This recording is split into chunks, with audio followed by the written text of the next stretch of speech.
I'm okay, I'm fine. Kincana, Kincana, teng neng neng neng neng.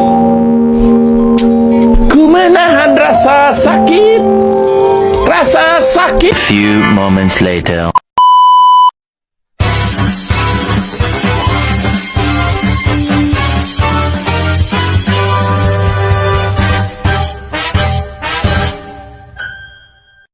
Assalamualaikum warahmatullahi wabarakatuh.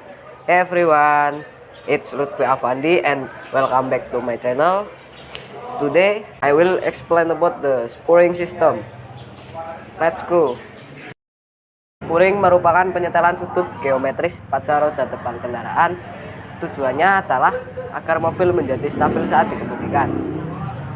Syarat melakukan spurring yang pertama adalah shock absorber dalam keadaan baik. Kemudian bearing roda ataupun lahar harus dalam keadaan normal. Yang ketiga ada ball joint juga harus dalam keadaan normal. Yang keempat, ban tidak aus ataupun oler ban dalam keadaan bagus. Caster adalah besar sudut yang dibentuk antara garis vertikal dan garis sumbu shock absorber bertemu di pangkal bawah shock absorber.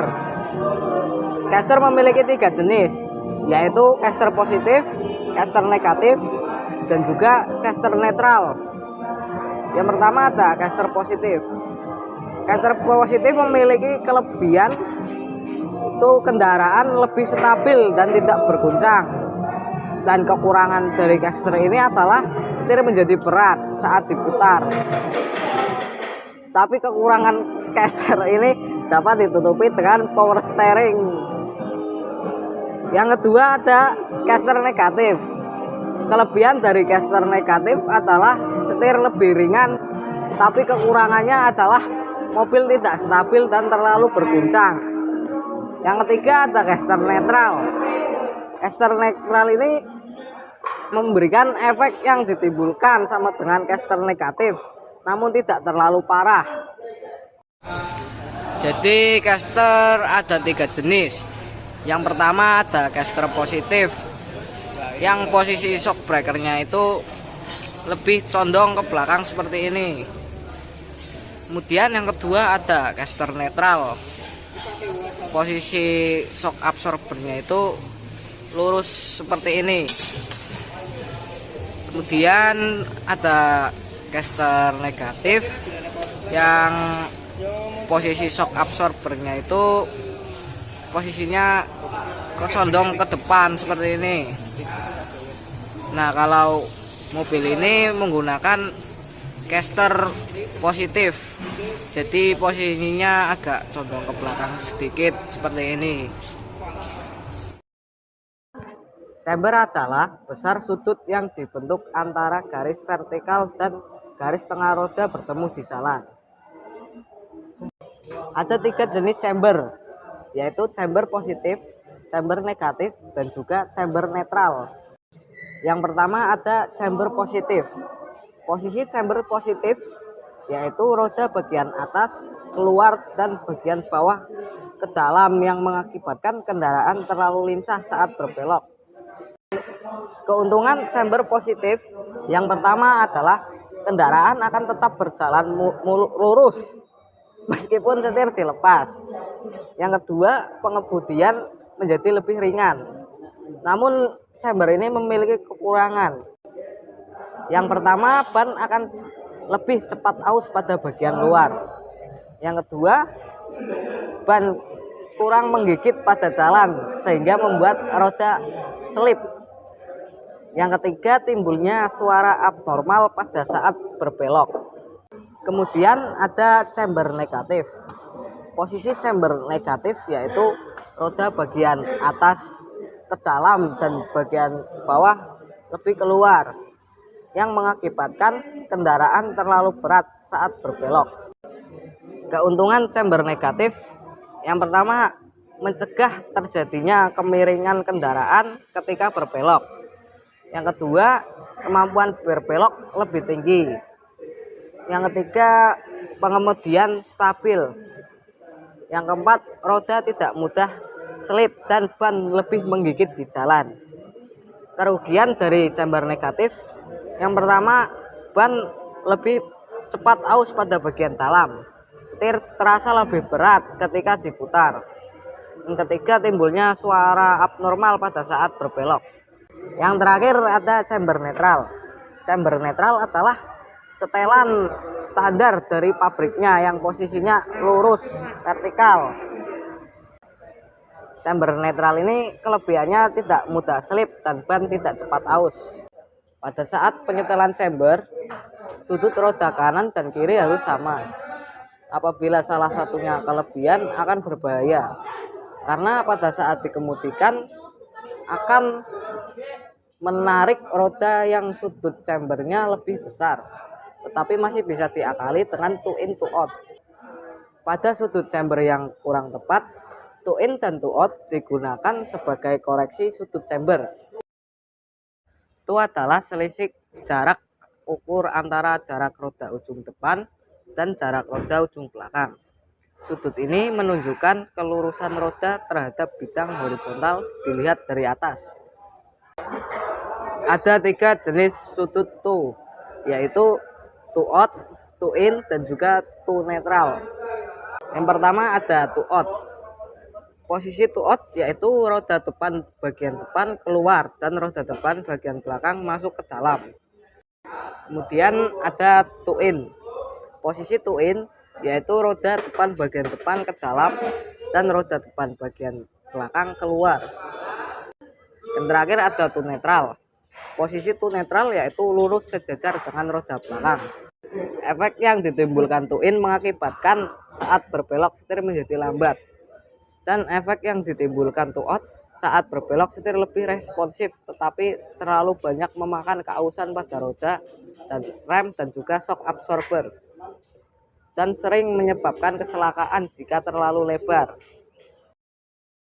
Alat dan bahan yang digunakan untuk melakukan spuring antara lain ada dobrak, kemudian ada jackstand, ada slipper, kemudian ada meteran, ada kunci pas ring 17 dan juga 12, kemudian ada tali. Langkah pertama dalam melakukan spuring adalah pastikan mobil parkir di tempat yang rata.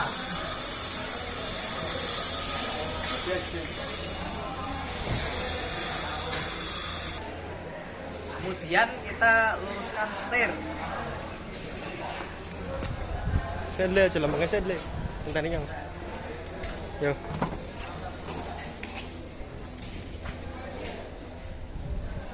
Mana? Di dalam spuring kita harus mengecek toe in dan juga toe out. Bagaimana cara mengecek toe in dan juga toe out? Kita bisa menggunakan benang. Caranya dengan ini.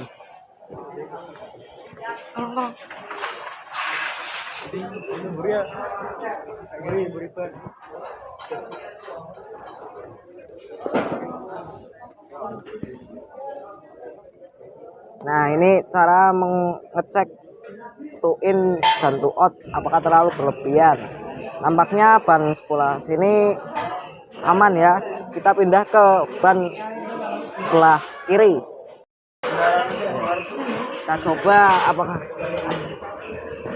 Nah, ini toe out-nya terlalu berlebihan ya.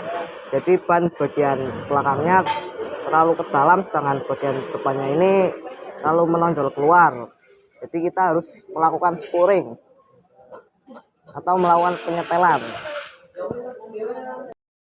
Pengecekan chamber, caranya dengan menggunakan tali. Ini ya, kita ukur dulu bagian atas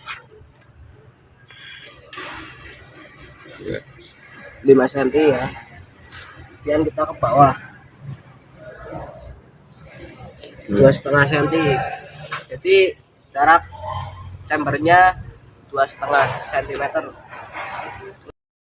Sebelum melakukan spuring, kita harus mengecek kaki-kaki terlebih dahulu. Langkah pertama mengecek kaki-kaki, kita harus mendongkrak mobil.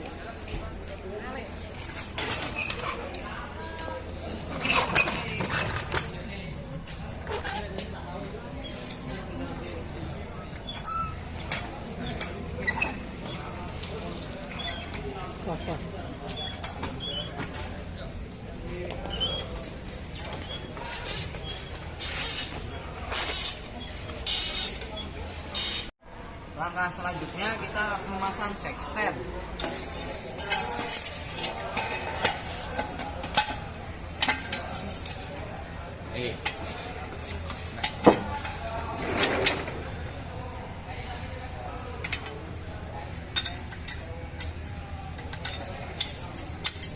Setelah mobil terangkat, kita harus melakukan pengecekan pada komponen-komponen kaki-kaki.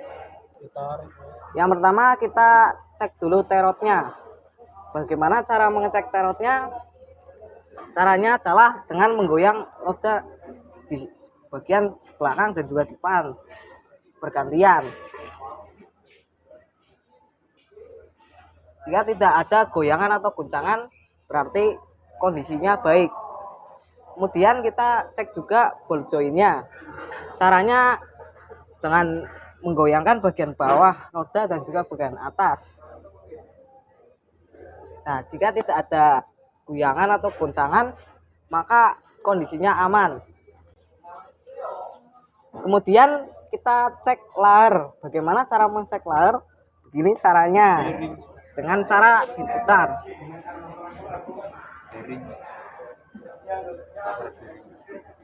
Jika tidak ada guncangan atau suara abnormal pada saat diputar tadi, maka kondisi lahar atau bearing roda aman. Setelah melakukan pengecekan, kita dongkrak mobil terlebih dahulu. Yang pertama kita dongkrak mobil terlebih dahulu.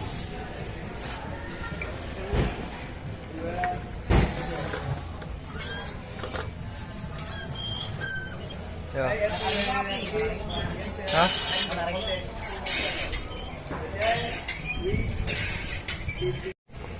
Setelah mobil didongkrak, kita ambil jack stand-nya.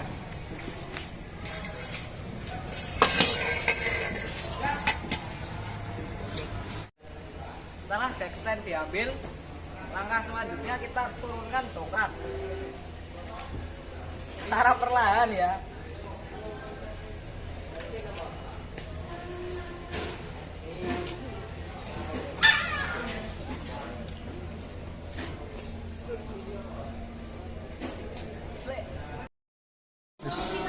Ya, jadi kita harus menyetel terotnya. Pertama kita kendurkan dulu mur 17 yang ini.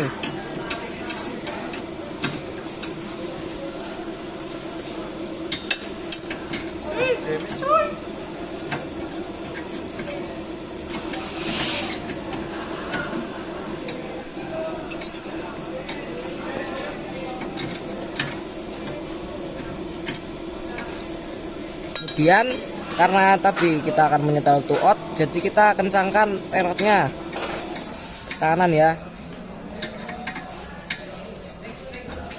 Kencangkan terus sampai rodanya pas to in dan juga to outnya. Cetak pas itu. Sapli. Nah, ini sudah pas. Jadi kita kencangkan lagi mur 17-nya.